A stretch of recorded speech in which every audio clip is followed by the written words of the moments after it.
30 मई 2023 दुनिया का दूसरा सबसे बड़ा इकोनॉमी चाइना इस समय धरती के नीचे 10 किलोमीटर लंबा गहरा गड्ढा खोद रहा है। ये एक पतला बोरहोल है जो धरती के अलग अलग लेयर को पार करते हुए नीचे क्रेटाशियस पीरियड तक जाएगा, और वो भी सिर्फ 457 डेज के अंदर।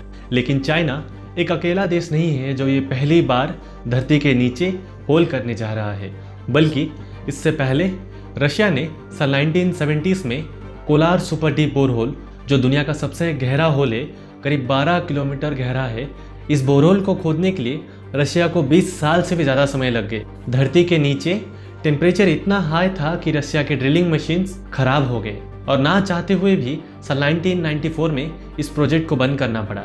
इस प्रोजेक्ट से रशिया को किसी भी तरह का कमर्शियल बेनिफिट नहीं हुआ। जब ऑलरेडी रशिया के लिए ये प्रोजेक्ट एक फेल्यूर था, तो चाइना आखिर क्यों डीप अर्थ एक्सप्लोरेशन में इतना दिलचस्पी दिखा रहा है, और क्या मिलने वाला है चाइना को इससे। सन 1978 चाइनीज इकोनॉमी प्राइवेटाइज होने के बाद चाइना का ग्रोथ जबरदस्त बढ़े जा रहा था। फिर भले वो मैन्युफैक्चरिंग हो, इंफ्रास्ट्रक्चर या फिर टेक्नोलॉजी, हर जगह चाइना आगे है। लेकिन बहुत कम लोगों को पता है कि चाइना में अब एक एनर्जी क्राइसिस शुरू हो चुका है। चाइना अपने इंडस्ट्रियल सेक्टर के लिए पूरे दुनिया भर में जाना जाता है। चाइना का इंडस्ट्रियल सेक्टर इतना बड़ा है कि देश में प्रोड्यूस होने वाले 66% इलेक्ट्रिसिटी इंडस्ट्रियल सेक्टर को जाता है। तेजी से बढ़ते हुए चाइना के इकोनॉमिकल ग्रोथ के साथ साथ चाइना में एनर्जी डिमांड्स भी बढ़ने लगे हैं। आज चाइना दुनिया का लार्जेस्ट एनर्जी कंज्यूमर है। 60% चाइना का इलेक्ट्रिसिटी कोल से आता है, और चाइना कोयले के मामले में सेल्फ सफिशिएंट नहीं है। ज़्यादातर चाइना में कोल साउथ ईस्टर्न कंट्रीज जैसे ऑस्ट्रेलिया और इंडोनेशिया से इंपोर्ट किया जाता है। लेकिन 1 जनवरी 2023 को इंडोनेशिया ने लोकल कोल शॉर्टेज की वजह से एक सरप्राइज कोल एक्सपोर्ट पर बैन लगा दिया। फिर आगे एक महीने बाद उस बैन को हटा भी दिया। ऐसे ही कल को अगर एनवायरनमेंट कंसर्न की वजह से कंट्रीज कोल माइनिंग पे लिमिटेशन लगा दे, तो इसका सीधा असर चाइना पे होगा। चाइना के पास दुनिया का 3rd लार्जेस्ट कोल रिजर्व होने के बाद भी उसे फॉरेन कंट्रीज के ऊपर डिपेंड करना पड़ रहा है। इंडस्ट्रियल पावर जनरेशन के लिए चाइना कोल एनर्जी पे डिपेंडेंट है, जिसके वजह से एयर पोल्यूशन भी बढ़े जा रहा है। कोयले को छोड़कर चाइना क्रूड ऑयल और एलएनजी में भी सेल्फ सफिशिएंट नहीं है। चाइना का 45% crude oil middle east countries से आता है, और ऐसा अनुमान लगाया जा रहा है कि इन फ्यूचर साल 2040 में चाइना 80% क्रूड ऑयल बाहर से इंपोर्ट करने वाला है। Same goes for liquefied natural gas या फिर LNG. China is the world 2nd largest importer of LNG. ज़्यादातर चाइना में नेचुरल गैस ऑस्ट्रेलिया, कतर और मलेशिया से आता है। मतलब चाइना को फॉरेन कंट्रीज पे हेवीली डिपेंड करना पड़ रहा है।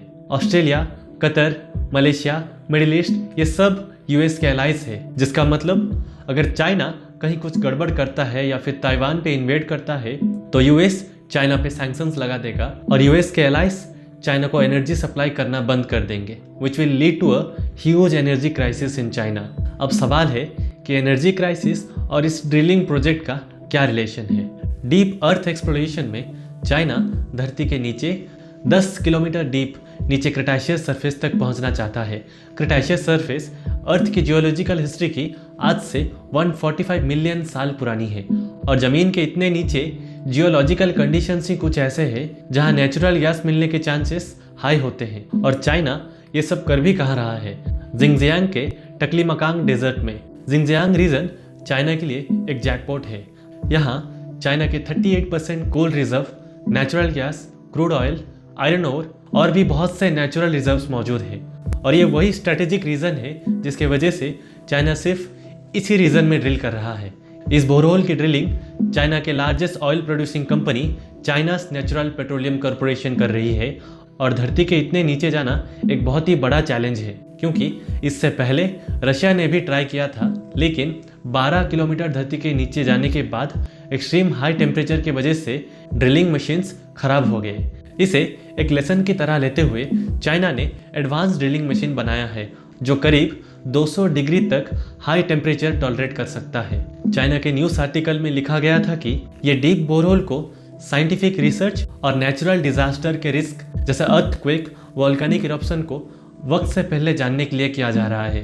चाइना एक कम्युनिस्ट देश है, और वहाँ कौन से न्यूज़ बाहर आने चाहिए और कौन से नहीं, ये चाइनीज गवर्नमेंट डिसाइड करती है, इसलिए इंफॉर्मेशन लिमिटेड है। धरती के नीचे ड्रिल करना जितना फायदेमंद है उससे भी ज़्यादा खतरनाक साबित हो सकता है।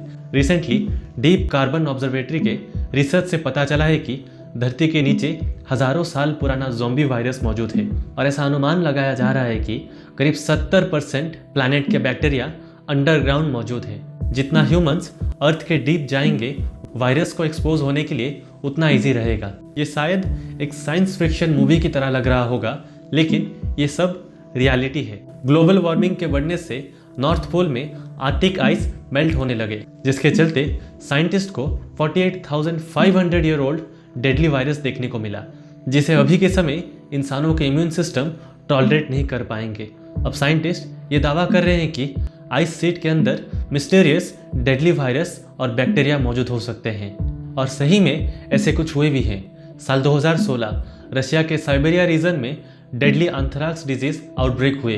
ये वायरस साइबेरिया के आइस में 70 साल से दफन थे, लेकिन क्लाइमेट चेंज की वजह से वायरस एक्सपोज हो गया, जिससे 2300 साइबेरियन हिरन और 50 लोग सब सीरियस हो गए। उनमें से एक 12 साल का लड़का डेडली वायरस के इन्फेक्शन से मारा गया। ये सभी चीज़ें दर्शाता है कि कितना डेंजरस हो सकता है नेचर अगर इंसान उसके साथ खिलवाड़ करे। ह्यूमंस के नेग्लिजेंस के चलते कोविड-19 जैसे डेडली वायरस आउटब्रेक हुआ, और ऐसे डेडली वायरस आने वाले समय में भी आउटब्रेक होंगे।